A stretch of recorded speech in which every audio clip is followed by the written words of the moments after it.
ഇപ്പോൾ സിനിമാ നടന്മാരൊക്കെ 70-80 വയസ്സായാലും വളരെ ചെറുപ്പമായിട്ട് നിൽക്കുന്നു.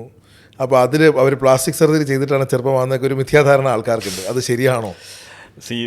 നമുക്ക് ഏജ് എന്നുള്ള സംഗതിയെ നമുക്ക് പിടിച്ചു വെക്കാൻ പറ്റില്ല.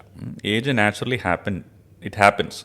പിന്നെ ഏജിങ് ഫാസ്റ്റ് ആവാനായിട്ട് നമ്മുടെ ജീവിത രീതികളിൽ പല കാര്യങ്ങൾ അതിനെ കോൺട്രിബ്യൂട്ട് ചെയ്യാറുണ്ട്. അതായത് ഇപ്പോൾ അമിതമായി മദ്യപിക്കുന്നവർ, അമിതമായി സിഗരറ്റ് വലിക്കുന്നവർ, അതുപോലെ ഒരു ഹെൽത്തി ലിവിങ് മെയിൻറ്റെയിൻ ചെയ്യാത്തത്. അതായത് നമ്മൾ മിതമായ ഭക്ഷണം കൃത്യമായ സമയത്ത് കഴിക്കുക, അതുപോലെ എക്സസൈസിനുള്ള ഇമ്പോർട്ടൻസ്, ഇങ്ങനത്തെ ലൈഫ് സ്റ്റൈൽ മോഡിഫിക്കേഷൻസ് തന്നെ ഏറെക്കുറെ നമ്മുടെ ഏജ് ഫാക്ടറിനെ നിയന്ത്രിക്കും ഏറെക്കുറെ.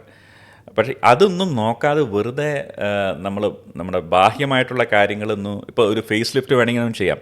റെഗുലർലി സിഗരറ്റ് വലിച്ച് യാതൊരു ഒരു ജീവിതശൈലി മെയിൻറ്റെയിൻ ചെയ്യാത്ത ഒരാൾ ഏജ്ഡ് ആയിട്ട് വരുമ്പോൾ നമുക്ക് വേണമെങ്കിൽ ഒരു ഫേസ് ലിഫ്റ്റ് ചെയ്തു കൊടുക്കാം. പക്ഷേ his ageing process will accelerate if his lifestyle is not maintain. നല്ലൊരു ആരോഗ്യമുള്ള ഒരു ബോഡിയിൽ നമ്മൾ ചെയ്യുന്നതിൽ കാര്യമുള്ളൂ.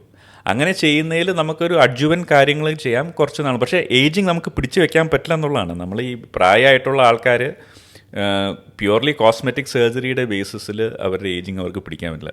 ഹെൽത്തി ലൈഫ് സ്റ്റൈൽ മെയിൻറ്റെയിൻ ചെയ്യുന്ന is at most important. What to eat, how much to eat, when to eat, and then exercise. ഈ സംഗതികൾ ഇസ് വെരി ഇമ്പോർട്ടൻറ്റ് ലൈഫ്.